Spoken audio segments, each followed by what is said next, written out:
Salam. 11-ci sinif buraxılış tipli riyaziyyat sınağı nömrə 5-ə baxırıq. Diqqətlə suallarımıza baxaq. Çox səmərəli şəkildə buraxılışa düşəcək səviyyədə suallardır hər biri. Keçək suallara. Birinci sualda yaxınlaşdırım. Deyir ifadəni sadələşdirin. Bu tiplər düşür. Seyirmə düsturlarını bilməliyik. Sinus pi çıxılsın 2x. Üstə gələk kosinus pi bölü 2 çıxılsın 2x. Aşağıda da 2 kosinus 2x. İndi yüksəkdətdən hər hansı bir bucağı çıxanda elə onun sinusu çevirmə düsturuna əsasən sinus x-ə bərabərdir. Üstə gələk kosinusda da 90 pi bölü 2-də ad dəyişir, olacaq sinus. Birinci rübədə düşdüyü üçün 90-dan çıxanda müsbət öyle olduğu kimi qalır. 2 kosinus 2x. İndi yuxarıda 2 sinus 2x bölü 2 kosinus 2x. Burada da 2'lər ixtisar gedir. Qalır elə sinus x bölü kosinus 2x, o da tangens x-i verir. Yəni düzgün cavab D variantı olur.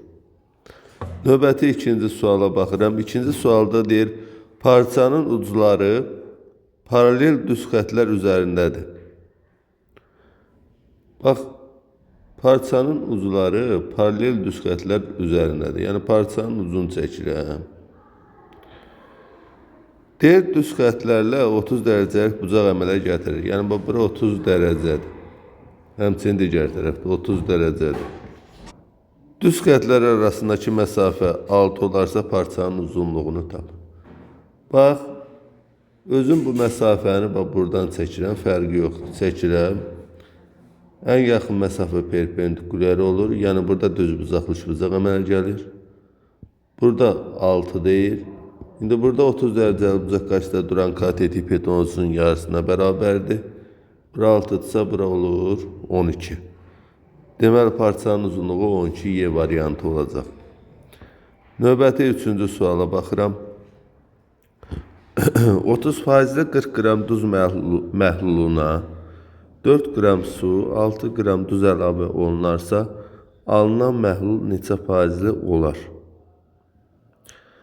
Bax, 30% 40 qram duz məhluluna. Əvvəlcə 40-ın 30%-ni tapıram. Görüm nə qədər duz var bunun tərkibində. Bunun tərkibində olacaq 12 qram duz. İndi 4 qram su, yəni bu ümuminin üstünə bax.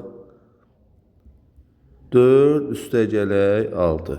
Yəni 40 qram deyildi, 4 qram su, 6 qram duz əlavə olunub da. Onda məhlul olur 50. İndi bu bizim məhlulumuzdur da. İndi deyir ki, alınan məhlul neçə faizli məhlul olar? İndi duz da 12 deyildi. İndi 12 50 neçə faizi yox da. 12 üstünə bir dənə də 6 gələsən. Bu deyiləcək 18. Bu da sənin duzundur. 18-i indi böləcəm 50-yə. Vuracaq 100-ə. 18 50-nin neçə faizidir? İndi burada ixtisar gedir. O da qalır 36 faiz. Y variantı. Növbəti dördüncü suala baxaq. Dördüncü sualda modulda 2x çıxaq 7 kiçik bərabərdir 9-dan. Bu tipdə ən gözəl yol 2x çıxaq 7-ni 9-un özündən kiçik bərabər götürüb, əksindən isə böyük bərabər götürərək həll etməkdir. Bu zaman 2 qat bərabər həll eləmək üçün əvvəlcə hər tərəfə 7 əlavə eləyirəm. Bu zaman mənfi 9-un üstünə 7 gələndə burada 2 mənfi 2. Ortada 2x qalır. Sağda da 16 olur. Sonra hər tərəfi bölürəm 2-yə. 2-yə böldükdə burada mənfi 1. Burada 2x. Digərində isə 8 alınır. Yəni mənfi 1, 8 parçası.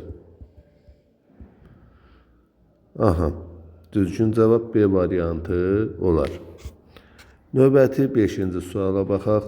5-ci sualda deyir, absis oxuna nəzərən A5 -7 nöqtəsinə simmetrik olan nöqtənin koordinatlarını tapın. Absiz oxuna nəzərən deyirsə, bax, yəni OX oxuna nəzərən. Burada X olduğu kimi qalır, Y dəyişir. Yəni olacaq, bax, X olduğu kimi X5 deyil, 5 kimdə qalır. Amma Y mənfi 7-dir, olacaq müsbət 7, olacaq 5, 7. Yəni düzgün cavab B variantı olar. Növbəti 6-cı suala baxaq. Tənlər sisteminin sonsuz sayda həll olarsa A plus B cəmini tapın. Tənlər sisteminin açan sonsuz sayda həll olur. A1 bölək A2 bölünsün B1 bölək B2, o da bərabərdir C1 bölək C2'ye. İndi bu əvvəlcə verilən şərti köçürək. İndi bu şərtə əsasən X-in birinci əmsalı A1'in yerində 2 durub 2 bölək A plus 1 bərabərdir B çıxaq 1 bölünsün 6. O da bərabərdir 4 bölək 8'e. İndi burada çarpaz vuruq həll eləsək 8B çıxılsın 8 bərabərdir 24'e. 8B bərabərdir 32'ye. B'də çıxacaq qiymət 4. B'nin qiymətini tapdım 4. Bir dəfə də 2 bölünsün A plus 1'i bərabər götürəcəm 4 bölək 8'e. Yenə çarpaz vururam 4 A üstə gələk 4 bərabərdir 16'ya. Buradan 4 A bərabərdir 12, A da bərabərdir 3 çıxır. Yəni B'nin qiyməti 4, A'nın qiyməti 3, A plus B'ni soruşur, 4 ilə də 3 toplayıram, cavab edir 7. Yəni düzgün cavab Y variantı olur. Növbəti 7-ci suala baxaq.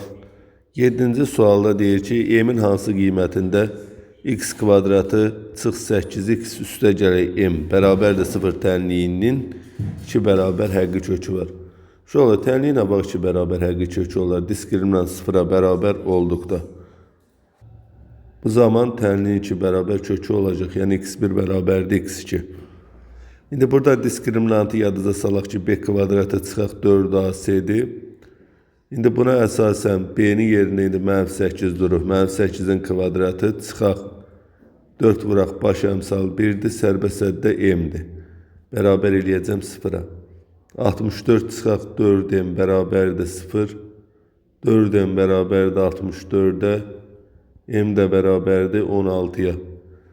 Deməli, M-in hansı qiymətində olacaq? 16 qiymətində. Düzgün cavab Y variantı.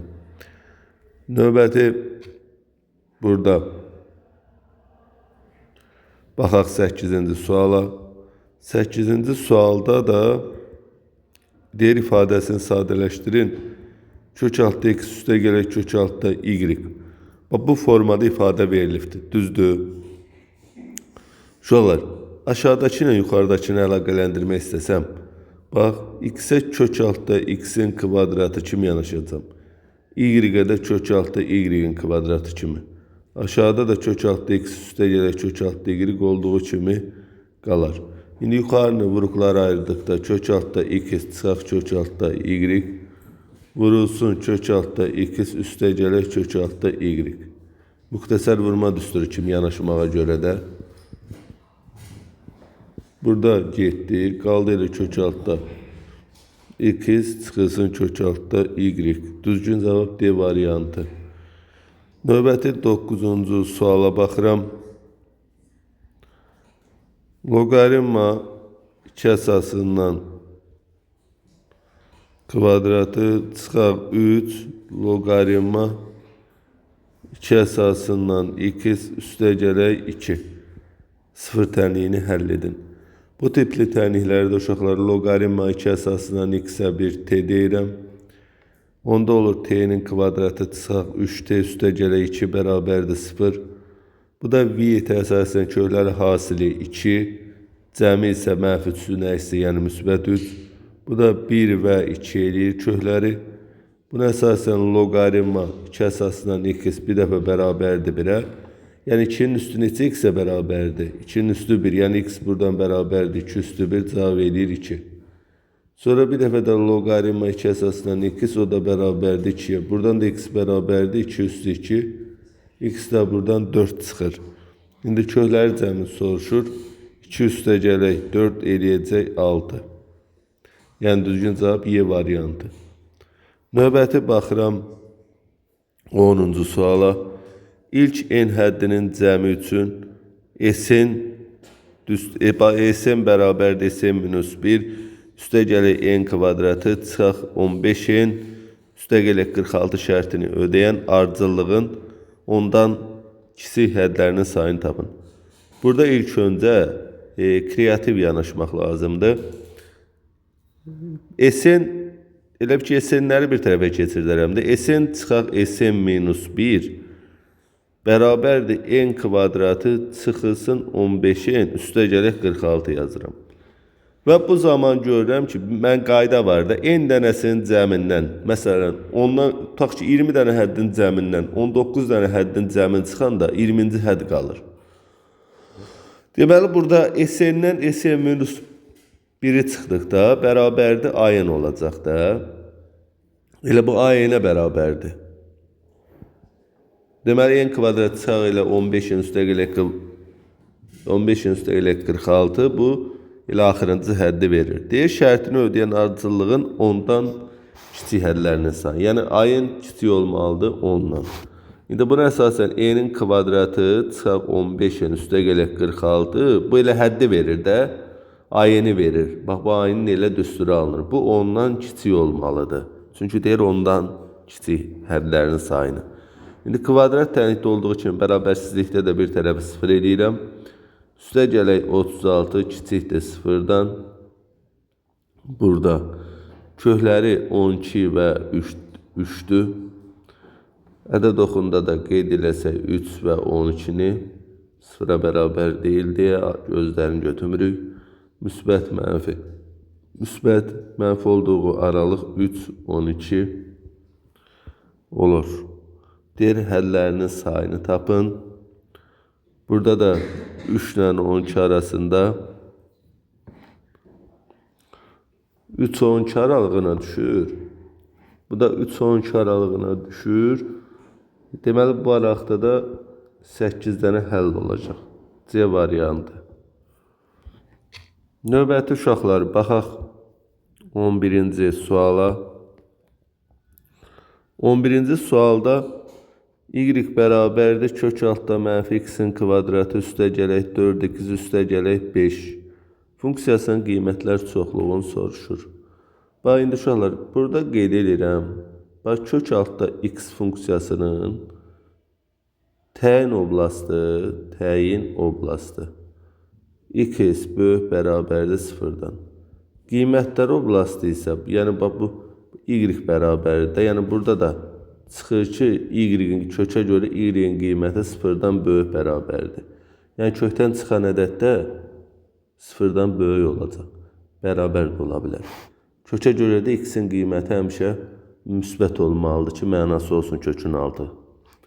Nəysə, bu şərti nəzərə alacağım. Amma burada uşaqlar fikir verməliyəm ki, mənfi x-in kvadratı üstə gələk 4x üstə gələk 5'dir. Yəni, burada ifadə x-in kvadratının qabağı mənfidir deyə, burada bu ifadə get-gedə azalacaq. Yəni, əsas x-in kvadratıdır, onun da qabağı mənfidir. Deməli, get-gedə azalacaqsa, bunun ən böyük qiyməti var. Yəni, bu müsbət sonsuzluğa arta-arta getmir. Bunu da ən böyük qiymətini tapmaq üçün görə x-in hansı qiymətində bu ən böyük alır? Ən rahatı budur. Mənfi b bölək 2 a düsturuna əsasən, burada mənfi, sürətli indi b-nin yerinə 4 yazacağım. 2 vuraq, burada da mənfi 1. A-nın da yerinə mənfi 1. Başamçılaqı mənfidir. İndi bu da eləyəcək cavab müsbət 2. Yəni x-in hansı qiymətində bu ən böyük alacaq? 2. Aparıb yazıram yerinə. Olacaq çıx, bax burada. Çıx 2'nin kvadratı, üstə gələk 4 vuraq 2, üstə gələk 5. Yəni bu qiyməti aparıb x-də qoyuram yerinə. Bu da eləyir. Mənfi 4, üstə gələk 8, üstə gələk 5. Bu da eləyəcək 9. Deməli, bu ifadənin kök altının ən böyük qiyməti olacaq 9. Yəni, y-in ən böyük qiyməti kök altına görə x-dən asılıdır axı. Olacaq 9, 9'dan da çıxacaq 3. İndi çoxu deyir ki, ta ən böyüyü 3 alınırsa, da mənfi sonsuzluqdan 3-ə götürək də. Xeyr. Çünki bu kök altından mənfi ədəd çıxa bilməz. Deməli, o sıfırdan böyük bərabər şərtini də nəzərə alsaq, deməli, bunun ən böyük qiymət düşürsə, bu 0, 3 parçasına düşəcək. Yəni, düzgün cavab burada C variantı olar.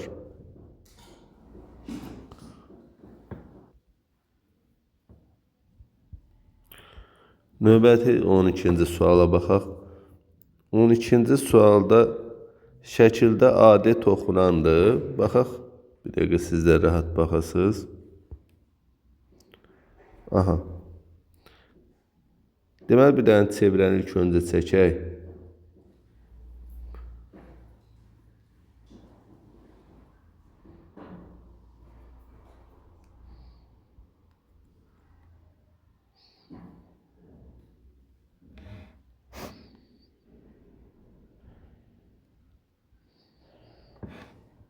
Aha.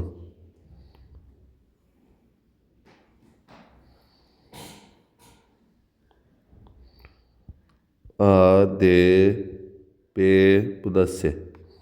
Deyir, AD toxunandır. BC 4,5'dir. AD'də 3'dür. DC'də bir dənə də buradan DC'ni də çəkək. DC'də 5'dir. BD'ni soruşur. Hə.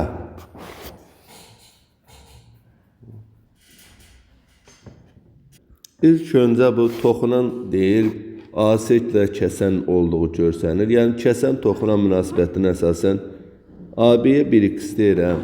Kəsənin çöldə qalan hissəsi x vurulsun ümumisinə, yəni AC kəsəninə x plus 4,5 bərabərdir toxunanın kvadratına. Eyni nöqtədən biri çıxan toxunandır, bir də kəsəndə, yəni 3-ün kvadratı. Burada x-in kvadratı üstə gələk 4,5x bərabərdir 9 olur. İndi burada kvadrat tənlik alındı. Bərabər sistem bir tərəfini 0 eləməyə çalışaram. Yəni x-in kvadratı üstə gələk 4,5x çıxılsın 9 bərabərdir 0. Diskriminantla yanaşsaq 4,5'in kvadratı çıxılsın 4 vuraq 1 vuraq mənfi 9. Bu da eləyəcək 56,25. İndi bir dəfə x1'i tapıram. Burada parça, bax 4,5 deyil. Nə cür 4,5 götürəcək? Əksi ilə mənfi 4,5. İndi çıxaq olan kökü yox, parça mənfi ola bilməz. Ona görə üstə gələk, kök altında 6,25 olan kökü araşdıracağım. Böyle 2 vuraq 1. Bu da mənfi 4,5 üstə gələk 7,5 bölünsün 2. Burada da böyükdən kiçiyə çıxıb böyük işarəsini yazarıq. Yanaşma edirəm də uşaqlar, yəni ən azından çıxar. Bu da eləyəcək 2'də 3. Bunu da cavabı eləyir 1,5. Burada oldu 1,5. Onda parçanın bütövündə neçə tapmış oluruq? 6. 6, 5, 3 parçası alındı. Bunu tapdıqdan sonra indi fərqli yanaşma eləməliyik uşaqlar. Bu kosinüslər teoremindən falan çıxar uzun uzadı, amma səmərəli yol deyil də. Burada bax bu BD qövsün görürəm. Bu toxunanla vətər arasında qalan bucağa görə bura bir bucaq işarəsi verirəm. Bu bucaqla bu bucaq eynidir. Çünki ikisi də bir də bu qövsə söykəniblər. Bura. İndi buna görə indi rəngi dəyişim ki qarışmasın. Bura alfa bucağı deyirəmsə, bax bu qövs 2 alfa orada vətərlə bax DB vətəri ilə elə ki adi toxunanın arasında qalan bucaqda daxili bucaq sayılır da. Bura alfadırsa həmçinin burada alfadır. İndi onsuz da bu A bucağına da bir beta deyirəm. A bucağına bir beta deyirəmsə, gəl fikirləşək. Bu B bucağı da ABD bucağı da qamma olur. İndi burada diqqətlə fikir versək, bu üçbucaq ABD ilə üçbucaq ADS oxşar olacaq. Çünki bax, buna A'ya beta demişəm. D bucağına da ki, BDA bucağına da alfa demişəm. Bunun iki bucağı beta alfası, üçüncü bucağı gamma oldu. İndi böyük ASD üçbucağına görə də A, beta, C, alfadırsa, onda D bucağı bütövlükdə, elə bunun da özü bütövlükdə olacaq nə? Gamma. İndi burada bu şəklə əsasən, bax, indi bax fikir. Bax, deyirəm ki, üçbucaq A, B, D ilə üçbucaq ADS oxşardır. ADS oxşardır. İndi bu nisbəti qursaq, indi bax, birincinin beta'ya görə işləsəm, ABD üçbucağın betası qarşısında duran BD tərəfinin böyük üçbucağın betası qarşısında duran 5'ə nisbəti bərabərdir. Sonra kiçiyin alfası qarşısında duran 1,5'in və yaxud da 1,5'i yazmaya da bilərdin, qammaya da görə işləyə bilər. Nəysə də alfa qarşısında duran 1,5'in böyün alfası qarşısında duran 3'ə nisbəti bərabərdir. İndi bu, burada da alfaya görə qurduq. İndi çarpaz vursaq, 3BD bərabərdir 7,5'ə. BD də bərabərdir buradan 2,5'ə. C variantı. Oxşarlıqla çıxdı axırı. Növbəti 13-cü suala da baxaq. 13-cü sualda deyir ki, sinus 4 alfa bölünsün sinus 2 alfa vurulsun kosinus 4 alfa çıxılsın sinus 4 alfa.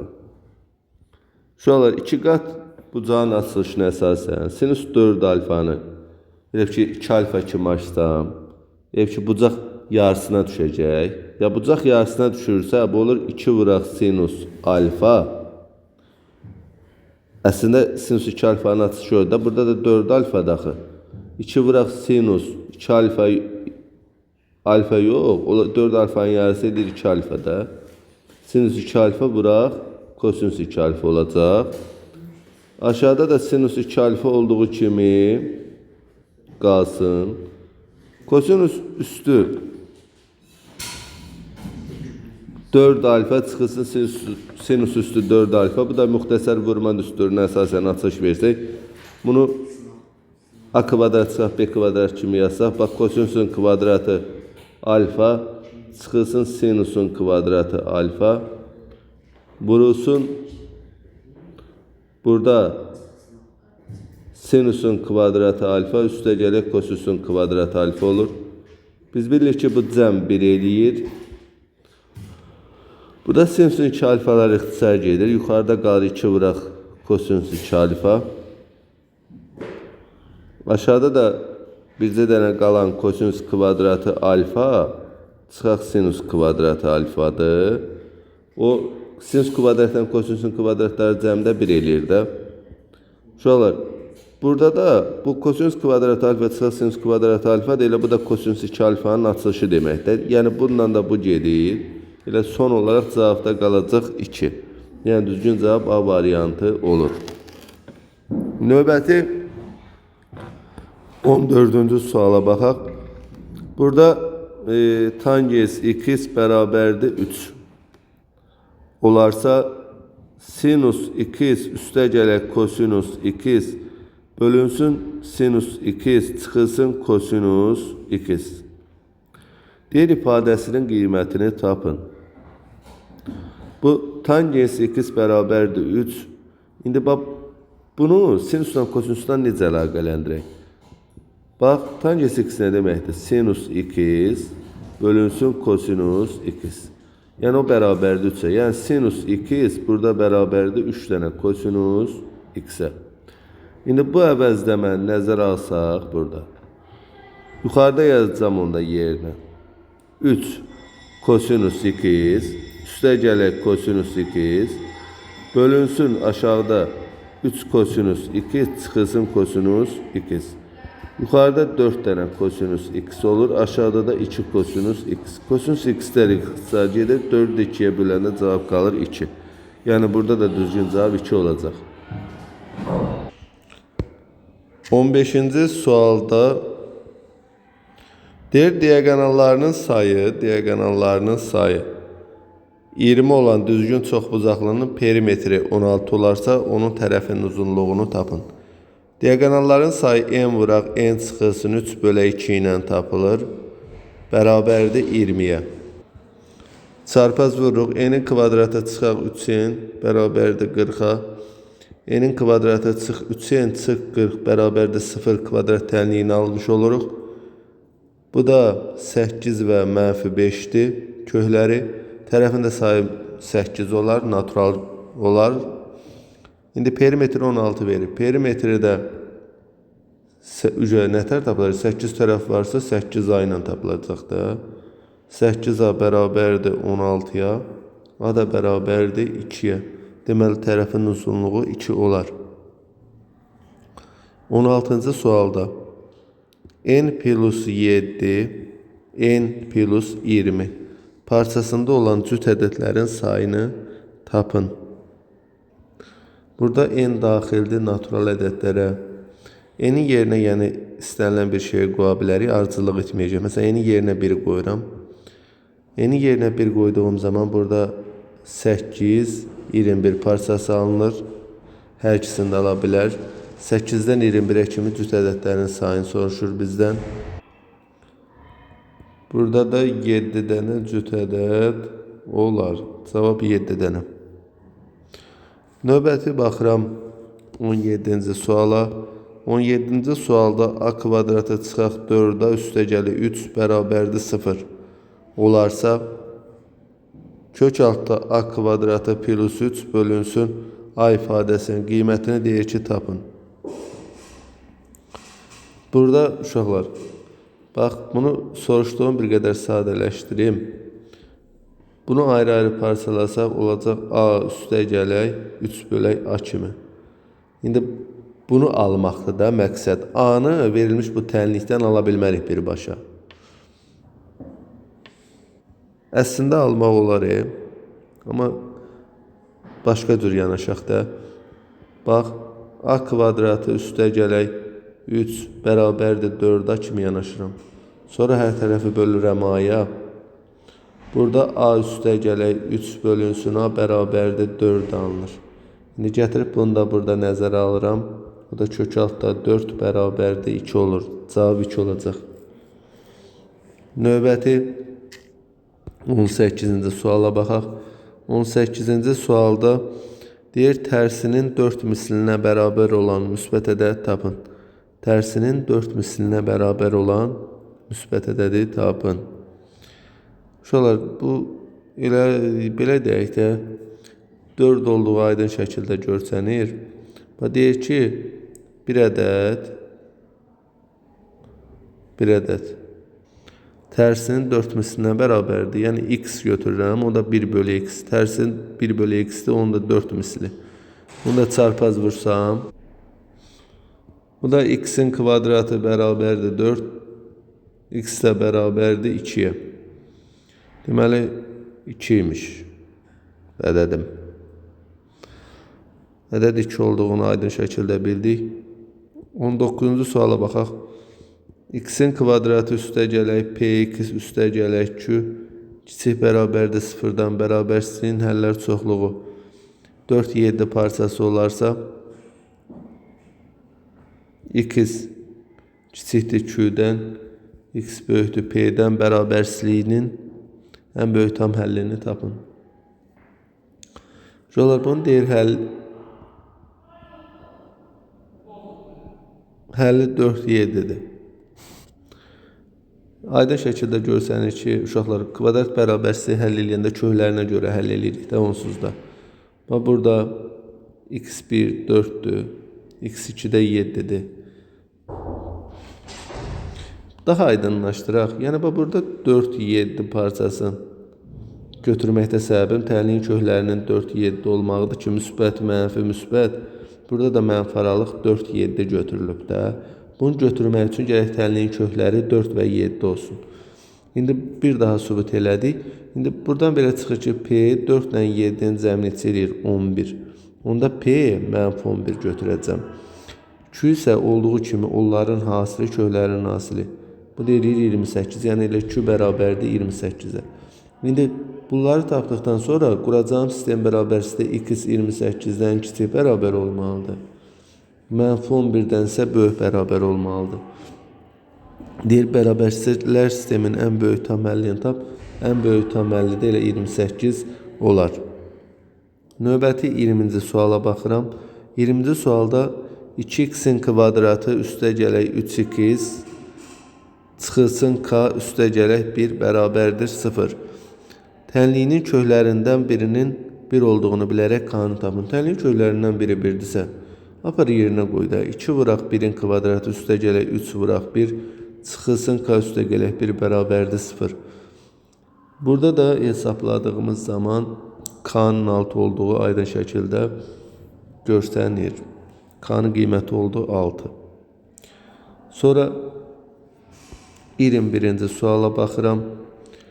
A-nın hansı qiymətində deyir a kvadratı çıxaq 6a üstə gələk 8 vurulsun x bərabərdir a kvadratı çıxaq 9-a üstə gələk 14. Tənliyinin sonsuz sayda kökü olar. Uşaqlar, bu kvadrat tənlik deyil. Burada xətti tənlikdir. Əsas dəyişən x-dir. Bax, x-in qüvvəti, bax, burada x-in qüvvəti 1-dir. Yəni, ax bərabərdir b xətti tənliyidir ki, burada da baxın, sonsuz sayda həll olur. A da 0, B də 0 olduqda x-ə fikir ver, kvadratı aldanma. Orada A ilə bağlı, A parametrdir. Prosto A ilə bağlı elə bir ki, kvadrat tənliyi alınır. Amma onlar əmsaldır da. A kvadrat çıxaq 6 üstə gələk 8-də 0 olmalıdır. Burada da köklər 4 və 2-dir. Bir də A kvadrat çıxaq 9-a üstə gələk 14 də 0-a bərabər olmalıdır. Burada da köklər 2 və 7-dir. Hər ikisini ödəyən kökdə neçədir? 2. Ona görə 2-ni götürəcəyik. Növbəti burada baxıram 22-ci suala. 22-ci sualda deyir hündürlüyü 4, oturacaqlarının radiusları 2-5 olan kəsik konusun yan səthinin sahəsini tapın. Şöyle kəsik konusun 22 qoyaq burada.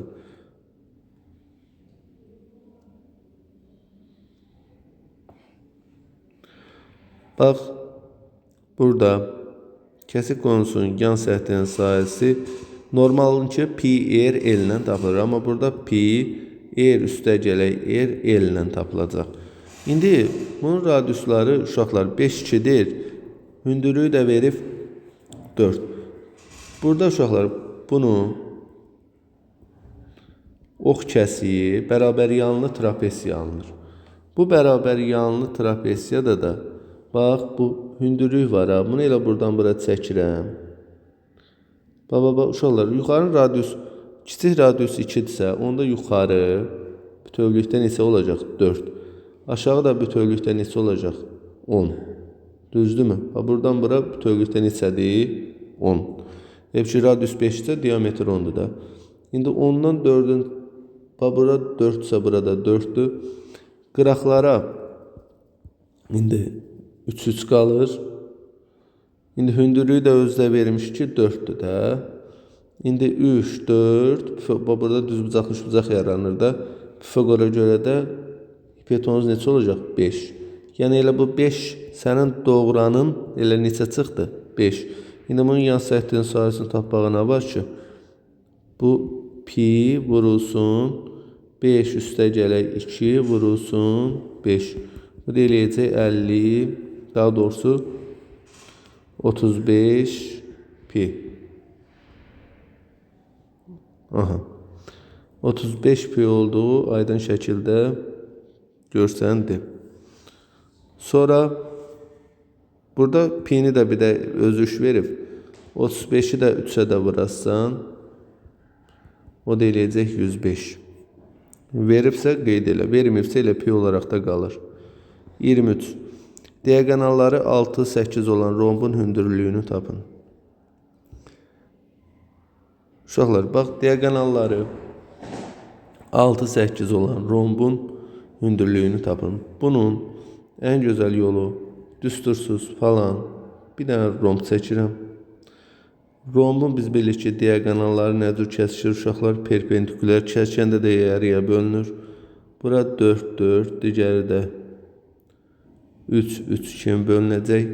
4, 4, 3, 3. İndi uşaqlar, rombun bizdən nəyin soruşur? Hündürlüyün. Bax, düstursuz falan buradan tərəfin də neçə olduğu çıxır. 4, 3, bura neçə çıxdı? 5-də Pifagora görə. Hə. Pifagor teoreminə görə katetin biri 4, digəri 3, hipotenuz da 5, yəni bu da rombun tərəfi çıxır. Və yaxud da D1 kvadrat üstə gələk D2 kvadratı bərabərdir 4A'nın kvadratına da nəzərə alsan ki, 8'in kvadratı üstə gələk 6'nın kvadratı bərabərdir 4A'nın kvadratına. A buradan 5 çıxacaq. Yenə də bu düsturla olan versiyasında dedim. Və sonra bu tərəfi tapdığı, diagonalda maksimum tərəfi çıxartmaq olar. Hündürlükdən nəyə çıxarda bilərsən? Hündürlük yəni çox uşaqlar nədə istifadə olunur? Yanaşma sahədə. S bərabərdir D1 vuraq D2 bölək 2. Sahə diagonalın sahəsidir. Bəs hündürlüklə olan sahəsi o da tərəf vurulsun hündürlük. İndi bunu əlaqələndirsək 6 vuraq 8 bölək 2 bərabərdir 5 vurulsun haşa. Burada da 2 ilə 8 ixtisar gedir. 5A bərabərdir 24'ə. Buradan da h bərabərdir 4,8'ə. Hündürlükdə neçə çıxdı? 4,8. Növbəti 24-cü suala baxaq. Deyir piramidanın oturacağı hipotenuzu 12 olan bərabər yanlı düzbucaqlı üçbucaqdır. Yan tillərinin 10 olduğunu bilərək bu piramidanın həcmini tapın. Deməli burada